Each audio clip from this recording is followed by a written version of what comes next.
The shovel scraped the concrete in long, rhythmic strokes. Andre Cole, a black single dad, had been awake since 5, and by 6, the driveway was clear enough to see the dark asphalt underneath a narrow black corridor between two walls of white. The neighbors were still asleep. The street was a held breath. His dark brown hands moved without thinking. That was the best part of mornings like this, when the cold kept everything simple. Breathe, push, lift, throw. The snow came down again anyway, a slow, indifferent replacement. But that wasn't the point. The point was the doing. Inside, the house was warm. He could see the kitchen light through the frost on the window. Malik had probably already found the cereal. At 15, his son Malik operated on an internal schedule that required no adult supervision between 6 o'clock and 7 a.m., a fact Andre had quietly come to appreciate. He finished the driveway and stood at the end of it, looking up the street. Denver in January looked like a city that had given up on color. Everything was either white or gray. The sky pressed low and flat, the bare maples along the sidewalk reaching up like thin, patient hands. Andre was 43. He had been a single father for 8 years since Tasha left. Not violently, not with a fight worth remembering, but with a quietness that had been somehow worse. She had packed in stages, which meant there had been weeks of watching drawers get lighter, of noticing which photographs had moved from the mantle to a box. By the time she was gone, Andre had already been grieving for a month. He was not bitter. That was the thing people seemed to expect, and he always disappointed them with his evenness about it. Tasha and he had been wrong for each other in a slow, accumulating way. The way a house settles, not dramatically, just over time until the doors don't quite close the way they should. What he did not talk about, not to his sister, not to his colleague Greg, who had been trying to set him up for 2 years, was the quieter grief beneath that one, the older one, the one that had a name. He went inside. Malik was at the kitchen table with a bowl of cereal and a library book propped against the sugar bowl. The boy was long-limbed now, his voice unpredictably deep since September, his warm brown skin and tight curls making him look somehow both older and younger at the same time. But he still ate cereal the same way he had at 7 methodically, letting each spoonful rest for a second before eating it. "It's still snowing," Andre said, pulling off his gloves. "I know." Malik turned a page. "You cleared the driveway." "I did. It'll be covered again by 8. "I know." Malik looked up. He had his mother's eyes, dark, steady, the kind that noticed things before they were said. "Greg texted you," he said. "I heard your phone go off like 4 times. Andre filled a mug with coffee and did not answer. "He wants you to go on the date," Malik said. This was not a question. "He wants a lot of things, Dad." Malik closed the book. It was a deliberate gesture, the kind he had learned to use when he was trying to be taken seriously. "You haven't been on a date since before I could drive. I've been busy." "You cleared the driveway at 5 in the morning." Andre looked at his son. The boy was 15 and he was already winning arguments. "It's just dinner," Malik said. "It's not a commitment. It's not a second wedding. It's soup. And maybe a glass of wine and probably a lot of awkward silence. You can survive awkward silence. You do it with me all the time. That's different." Andre drank his coffee. "Because I love you," he said. "Awkward silence with you doesn't count." Malik almost smiled. Almost. "Text Greg back," he said, and picked up his book again. Andre looked out the window at the driveway, already whitening again at the edges.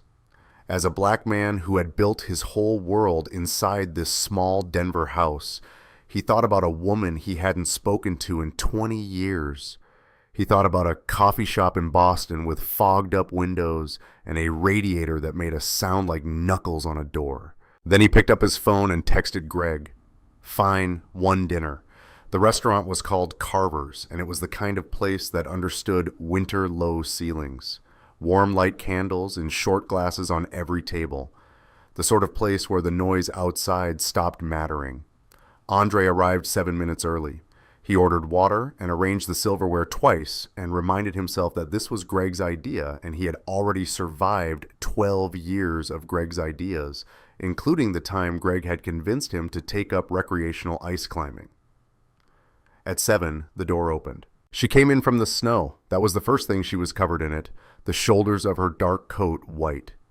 And she was laughing at herself in a low, private way, brushing her sleeve and shaking her head. She spoke to the hostess, nodded, and then she was walking toward him, and something in the room shifted in a way that had nothing to do with the weather. She was tall. She had dark auburn hair pulled back in a loose knot, and she wore no particular expression, yet just the relaxed openness of someone arriving somewhere new. She had laugh lines at the corners of her eyes. She looked like someone who smiled often, but not reflexively. "Andre," she said, pulling out the chair across from him. "That's me." He stood, then sat again, slightly too fast. "Hi, Elena," she extended her hand. "I'm sorry I'm late. I misjudged how long it takes to walk 2 blocks in a blizzard. You walked?" "I live close. I thought it would be fine." She unwound her scarf. "I was wrong in every possible way." He smiled. It came before he decided to let it desperately. Yes, they ordered. The conversation moved through the standard geography of first dates work. The neighborhood, the snow that showed no signs of stopping. She was a psychologist, she said, specializing in grief and loss. She had been in Denver for 4 years. Before that, in Philadelphia. Before that, Boston, she said, graduate school. I love that city. There was this coffee shop near my campus. Andre stopped breathing. Tiny place, kind of absurdly overheated. The windows were always completely fogged up. I used to go there when I needed to think. The candle between them threw slow shadows. Andre watched her speak, and something inside him was doing a careful, incremental calculation. The angle of her jaw, the way she tucked a strand of hair behind her left ear, the particular texture of her laugh, which was low and slightly surprised, as though amusement were always arriving a beat before she expected it. He had not looked at her name when Greg sent the setup. He had looked at the time and the restaurant. He was the kind of man who did not dwell on details that might give him reasons to say no. "Elena," he said. She looked up. Something had changed in his voice, and she felt it. "Carter," he said. Silence. The candle flickered. Outside, the snow came down. Somewhere in the kitchen, something sizzled. "Andre." Her voice had dropped. "Cole." They looked at each other across 20 years of carefully maintained not thinking. "Hi," he said again, quietly this time. She sat down her wine glass very deliberately. "Hi," she said. They did not leave. That was the first surprising thing. Neither of them reached for a coat or manufactured an emergency. They sat across from each other in the warm restaurant while the storm pressed itself against the windows, and they were very still. "We could," Elena started. "We don't have to," he said. At the same moment, they stopped. "Go," she offered. "Talk about it," he said. She looked at him for a long moment, and he watched something move behind her eyes. A decision, or the approach of one. "Can we pretend," she said slowly, "that this is just the first time, not the second, not a continuation of anything?" She paused. "Can we just be here?" It was not what he expected. He had expected something brisk, an apology, a quick acknowledgement, a polite retreat. What she was offering was different, stranger, more honest somehow. "Yes," he said. So they stayed. They ordered dinner, and they talked carefully at first, and then less carefully, and then not carefully at all. She told him about her work with bereaved families. He told her about the architectural firm where he'd spent 15 years, about the slow, satisfying logic of buildings, about the way a well-designed space could change how a person breathed. She laughed at things he said that he hadn't intended to be funny. He found himself leaning forward over his empty plate without noticing. At 10:30, the restaurant was nearly empty. The storm had worsened. Their server hovered with a patience that was clearly costing him. They walked out into it. The snow was coming sideways now. She turned up her collar, and he offered her his arm, and she took it without comment, as though they had done this before, which in a way they had. He hailed her a cab on the corner, and she got in and rolled down the window. "Same time next week," she said. "Yes," he said. He walked the 4 blocks to his car in a complete whiteout, not feeling the cold at all. That night he lay in bed and listened to the snow against the glass and thought about a night in Boston 20 years ago when he had stood outside her apartment building and looked up at her lit window and known with the particular terrible clarity of being 23 that what he felt for her was the most serious thing that had ever happened to him. Then she was gone, and he had spent a long time trying to understand what that meant about him. They met again the following Saturday at a park near Washington Park that was buried in last week's snow and covered with new snow on top of that, a palimpsest of winter. They wore serious coats and walked without a destination. And Andre noticed that she walked the way she talked steadily without urgency. Like someone who had made peace with arriving, she asked him about his work. He told her about a current project, a library renovation on the west side, how they were trying to flood the reading rooms with natural light. She listened the way therapists listen, which was fully but without obvious reaction, which he found himself talking into more freely than he usually did. Tell me about Malik, she said. Eventually he looked at her sideways. How do you know his name? Greg mentioned you had a son. She shrugged. He was trying to sell you. What else did he say? That you were solid. That was the word. Solid. A pause. I thought that sounded boring. Now, I think it sounds right. He was quiet for a moment. They walked past a frozen pond where two children were throwing snowballs with the reckless energy of people who had never once worried about their knees. Malik is 15, Andre said. He reads more than anyone I know. He's better at math than me. He is going to be fine. He paused. I just spent a lot of time making sure of that.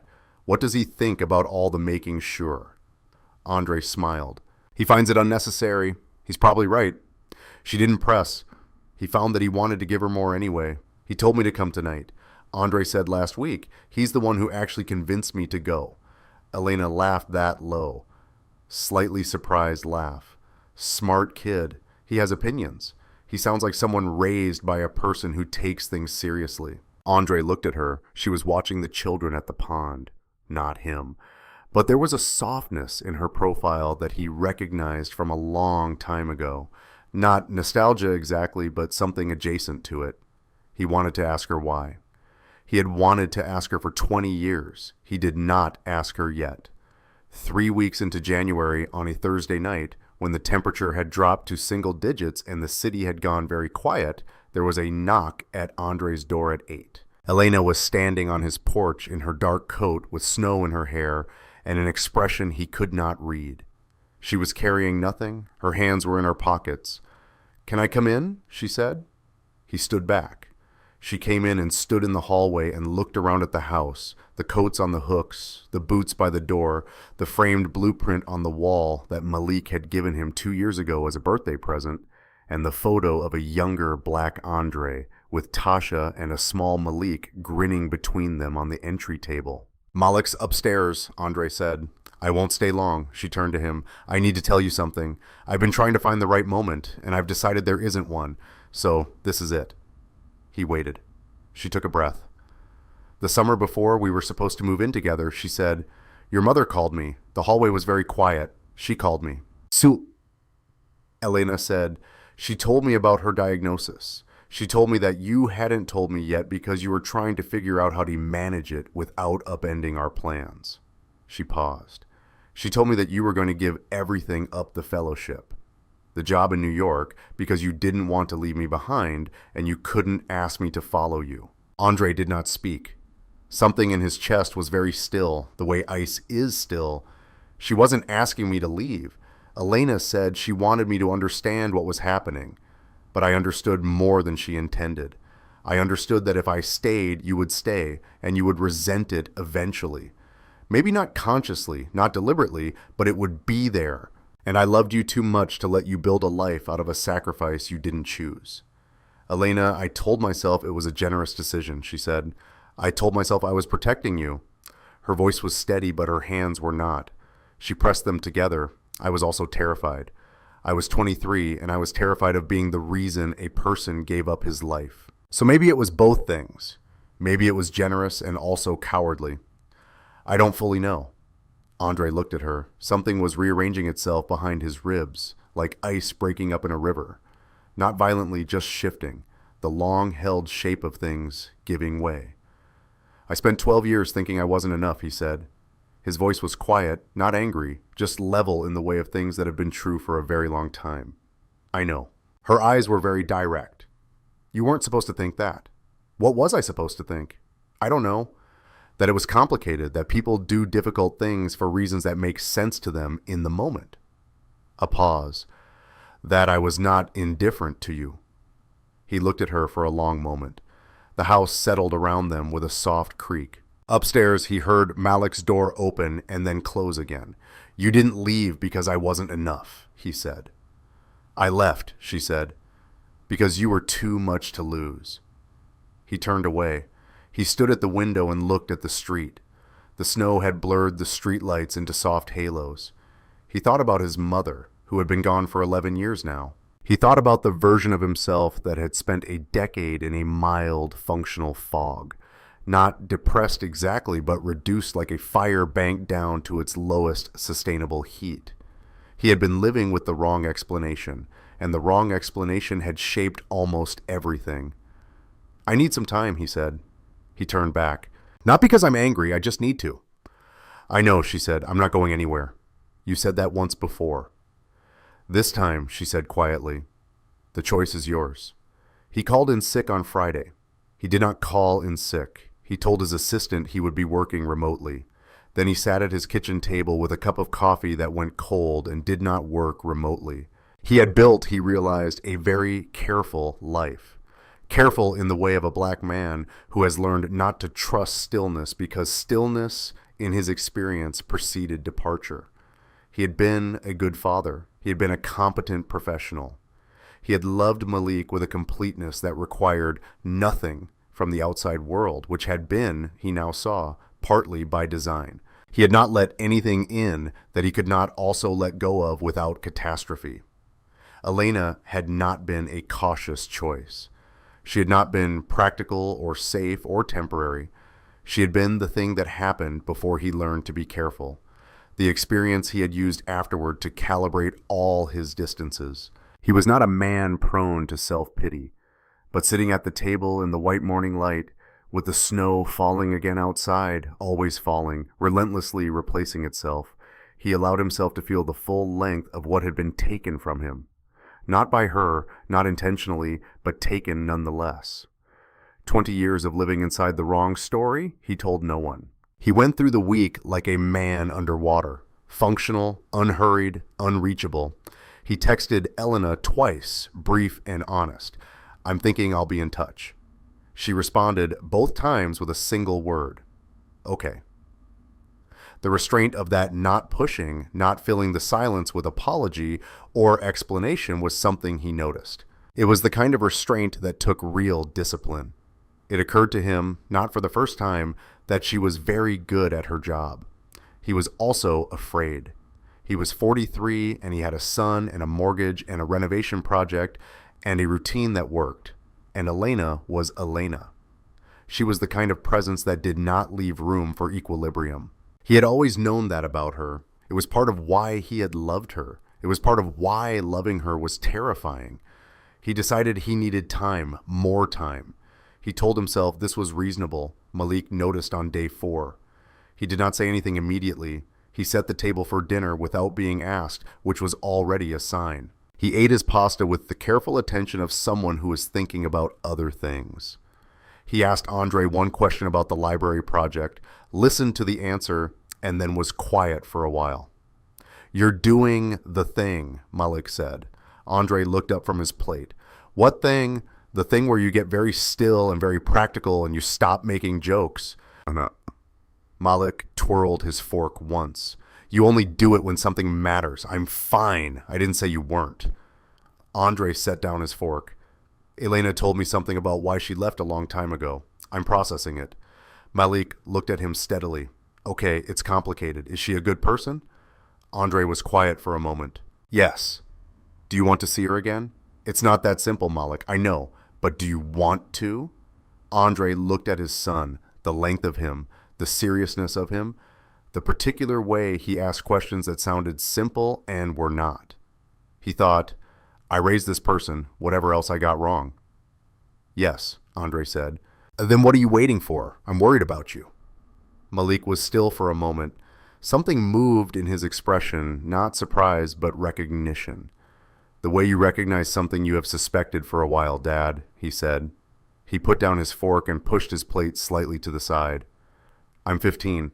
I have 2 more years of high school, and then I'm going to go somewhere and study something and become someone, and I'm going to be fine. I'm going to be more than fine. He paused. But if you push her away because you're scared, if you decide you're protecting me by keeping your life small, you're not protecting me. The kitchen was very quiet. You're teaching me, Malik said. That love isn't worth the risk. Andre looked at his son for a long time. He had known somewhere that this was what he was doing. He had known it the way, a word is spelled wrong, a low, persistent wrongness. But Malik saying it out loud made it land differently because he had seen Elena do exactly this, remove herself from a situation out of a love she called protection. And he had spent 20 years inside the wound it left. He was doing the same thing. He was deciding for Malik what Malik needed, the same way Elena had decided for him. You're 15, Andre said. You're not supposed to be this right about things. I've had good material to work with. Andre almost laughed. He pressed his fingers to his eyes for a moment and then looked at his son. Okay, he said. Okay, you'll call her. Okay, I'll figure it out. He picked up his fork. Eat your pasta. Malik picked up his fork. He was trying not to smile and doing it imperfectly. You're going to be okay, he said, both of you. You don't know that.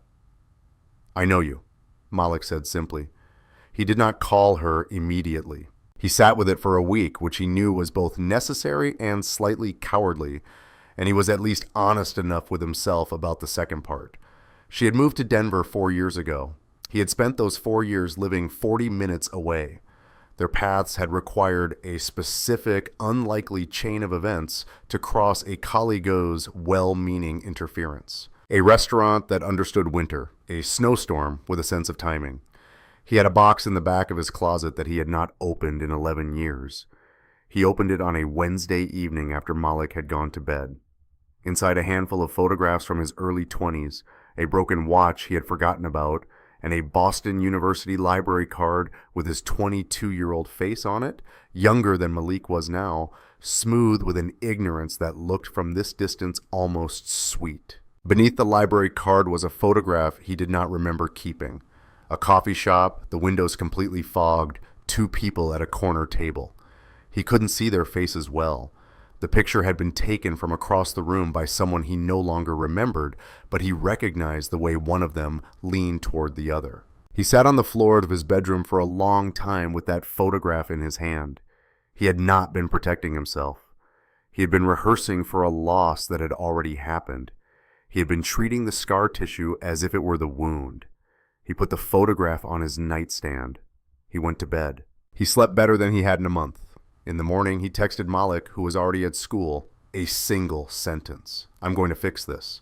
Malik's response came back in under a minute. I know. About time. He did not bring flowers. He had thought about it and decided against it because flowers felt like an apology. And this was not an apology. This was something else. A declaration. Maybe a direction. Her apartment building was 3 blocks from Carver's. He had looked it up, the same way he looked up everything he was serious about methodically without drama. He buzzed her apartment at 7 on a Saturday evening. The speaker crackled. Yes, it's Andre. A pause. Then the door clicked open. She was waiting in the doorway of her apartment when he came up the stairs. She was wearing a gray sweater and no shoes. And she looked at him with an expression that gave nothing away, which he had come to understand as her version of being very careful. Hi, he said. He stood in the hallway. He had thought about what he wanted to say. He had even briefly and humiliatingly written some notes on his phone, but standing here in the ordinary light of a hallway with Elena looking at him the way she was looking at him, the notes didn't help. I've been scared, he said. That's the honest version. I've been scared for a long time, not just since you told me what happened, but before that. 4 years. He paused. I built a very careful life, and I told myself it was for Malik, and it was partly, but it was also for me because I stopped trusting that things stayed. She didn't speak. She was listening the way she listened, completely without filling the space. Malik told me something. Andre said. He said that if I push you away because I'm afraid I'm not protecting him, I'm teaching him that love isn't worth the risk. He stopped. He's 15.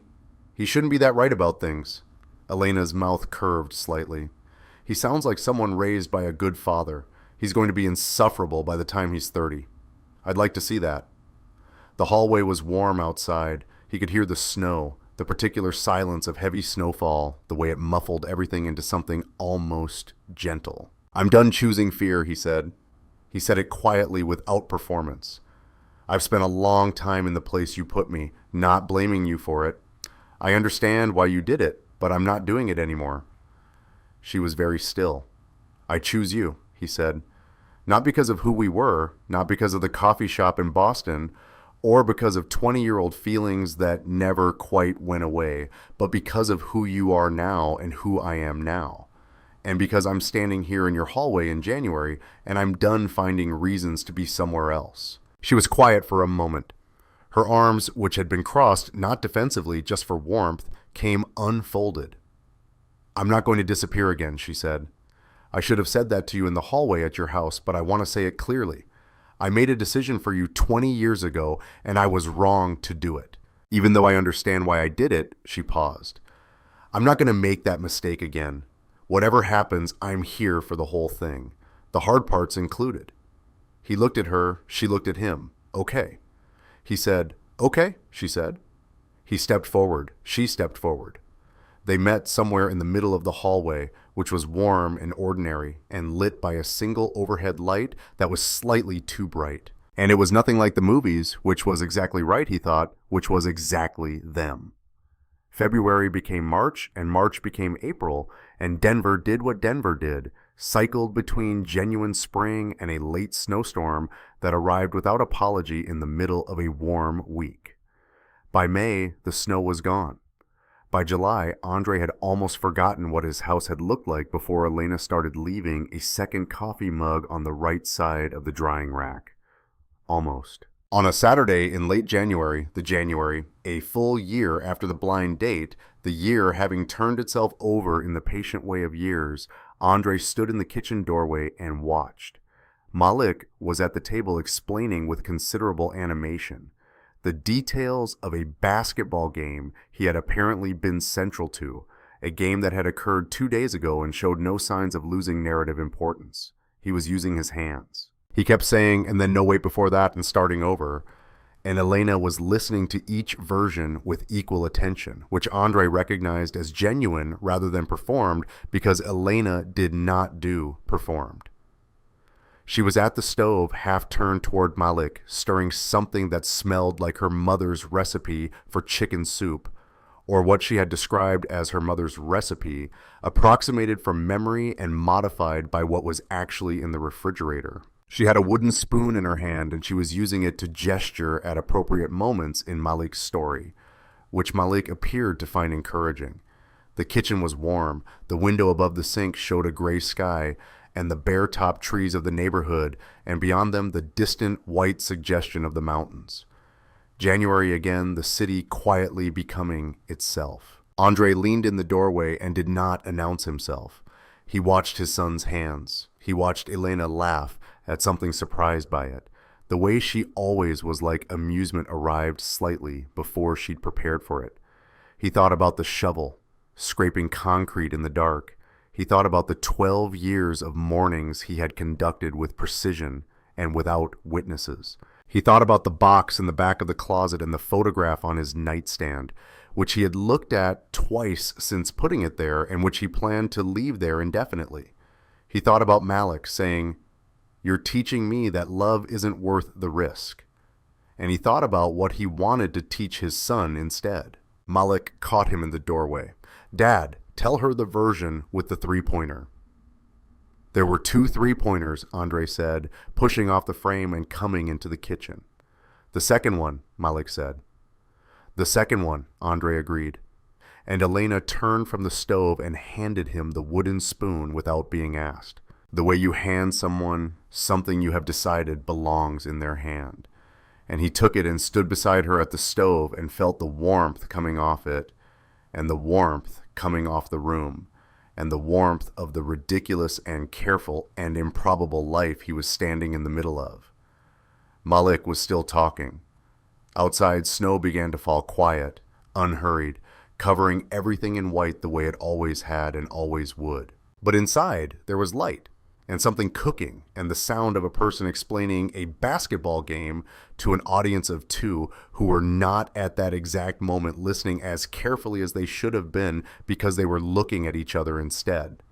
Some winters freeze you,